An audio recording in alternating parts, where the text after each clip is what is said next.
Hello বন্ধুরা, কেমন আছো তোমরা সবাই? আশা করি প্রতিদিনের মতন তোমরা খুব ভালো আছো। আজকে আবার আমি একটা নতুন আইডিয়া ভিডিও নিয়ে চলে এসেছি। আশা করব আজকের আইডিয়াগুলো তোমাদের ভালো লাগবে। তো চলো, আজকে আমার প্রথম আইডিয়া হলো, দেখো বাজার থেকে আমরা স্ক্রাঞ্চেস কিনে আনি ড্রেসের ম্যাচিংয়ে, শাড়ির ম্যাচিংয়ে, তো সেইগুলোর দামও বেশি থাকে।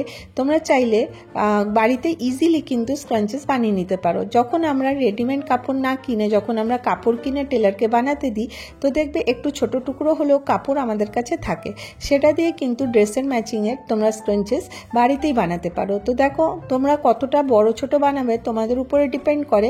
আর আমি এখানে 1 ইঞ্চি আর এখান থেকে 23 ইঞ্চি কাপড় আমি কেটে নিচ্ছি। তো দেখো এইরকম করে আমি একটা স্ট্রিপ কেটে নিলাম।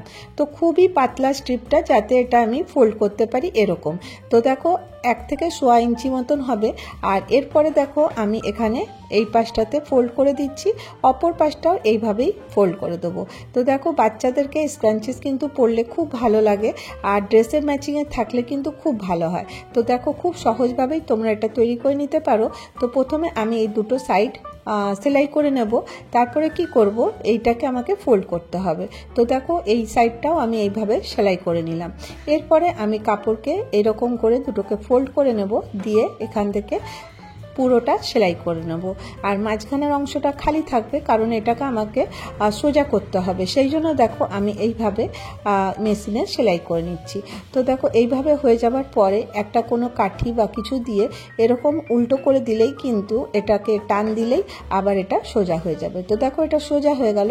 এরপরে আমাকে এর মধ্যে ইলাস্টিক লাগবে। তো আমি এখানে 7 ইঞ্চি মতন ইলাস্টিক কেটে নিচ্ছি।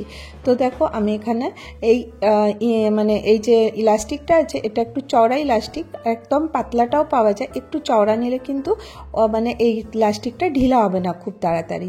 এরপরে আমি এর মধ্যে ঢুকিয়ে দিলাম, ঢুকিয়ে দেখো এক সাইড থেকে আমি এটাকে বার করে দিচ্ছি। তো খুব সহজেই হয়ে যাবে। তো এটা তো মোটামুটি তোমরা এইভাবেও স্ক্রাঞ্চেস কিন্তু ইউজ করতে পারো। আর দেখবে এখন অনেক রকমের স্টাইলিশ স্ক্রাঞ্চেসও বেরিয়েছে। আর দেখো এরপরে এখানটাতে আমি এর উপরে আরেকটা কাপড় জয়েন করব। তো তখন এখানে আমি একটা স্কোয়ার কাপড় কেটে নিচ্ছি। তোমরা এই কাপড়টা তোমাদের হিসাব মতো নিতে পারো, কতটা ছোট বা কতটা বড় তোমরা বোটা রাখতে চাও সেই হিসাবে। তো দেখো আমি এখানে এইভাবে স্কোয়ার কাপড়টা কেটে আমি আয়রন দিয়ে ভালো করে এটাকে বসিয়ে দিলাম। এরপরে আমি কাঁচি দিয়ে কেটে দিলাম। এরপর এই দুটোকে আমি উল্টো করে দেবো, একটা সোজা তার উপরে উল্টো করে রেখে দেবো।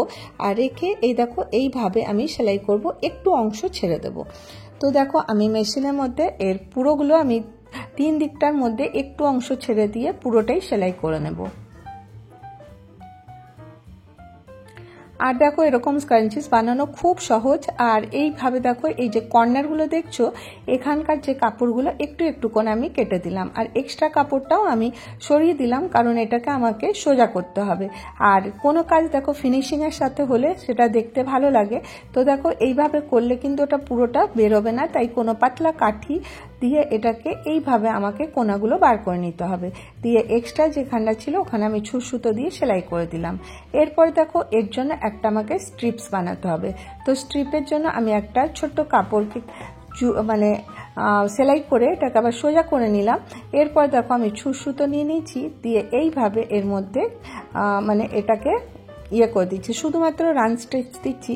আর এটাকে যখনই টান দেব তো দেখবে এটার মধ্যে বোটা রেডি হয়ে যাবে। এরপর এই দুটোকে এখানে একসাথে অ্যাড করে দেবো, তো আমার স্ক্রাঞ্চিস রেডি হয়ে যাবে। তো দেখো কত সহজে তোমরা বাড়িতেই কিন্তু খুব সহজে তৈরি করে নিতে পারো। আর এটা করতে দেখো 1 টাকাও তোমাদের খরচা লাগবে না। দেখো কতটা সহজে হয়ে গেল। আর এরপরে আমি এটা আমার মেয়েকে বানিয়ে দিয়েছি, দেখো ওকে পরিয়ে দিয়েছি, কিরকম লাগছে।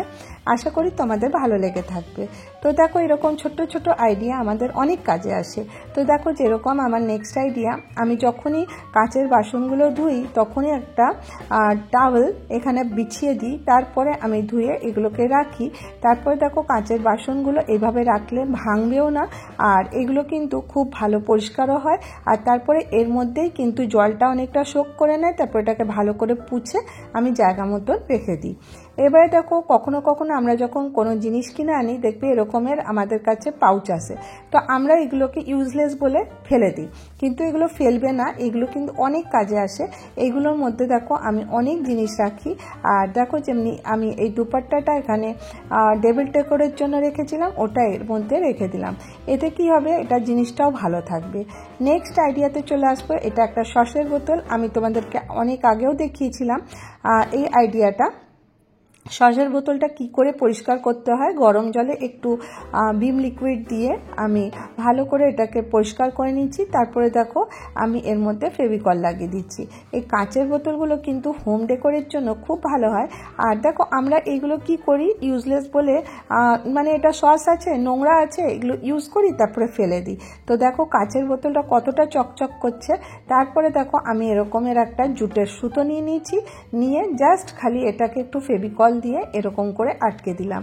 তোমরা বিশ্বাস করো এর লুক কিন্তু খুব সুন্দর আসবে, তোমরা করে দেখতে পারো। দেখো একই রকম জিনিস তো সাজিয়ে সাজিয়ে বোর হয়ে যায়, তখন একটু ডিফারেন্টের জন্য তখন তোমরা কিন্তু এই আইডিয়াগুলো করতে পারো।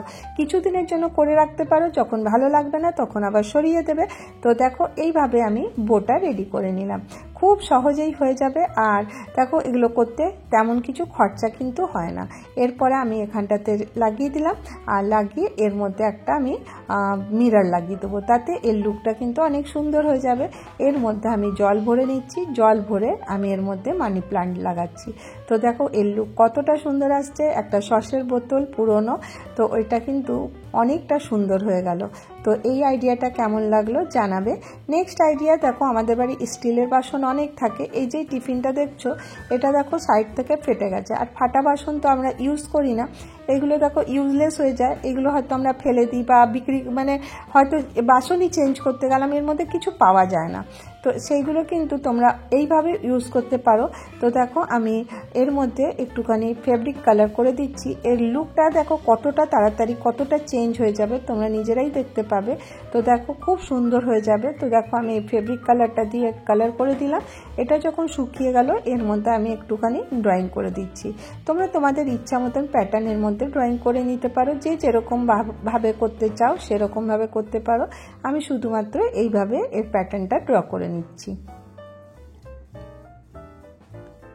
দেখো খুব সহজে এটা হয়ে যায়। আর সব থেকে ভালো কথা যে এই ফেব্রিক কালার খুব তাড়াতাড়ি শুকিয়ে যায়, আর মানে তখনই শুকিয়ে যাবে, তাহলে ইউজ করতেও বেশি সময় লাগবে না, এটাকে মানে শুকাতে অনেক বেশি সময় লাগে না। তো দেখো এই রকম করে তোমরা তোমাদের ইচ্ছে মতন প্যাটার্ন কিন্তু ড্র করে নিতে পারো, খুব সহজে হয়ে যাবে।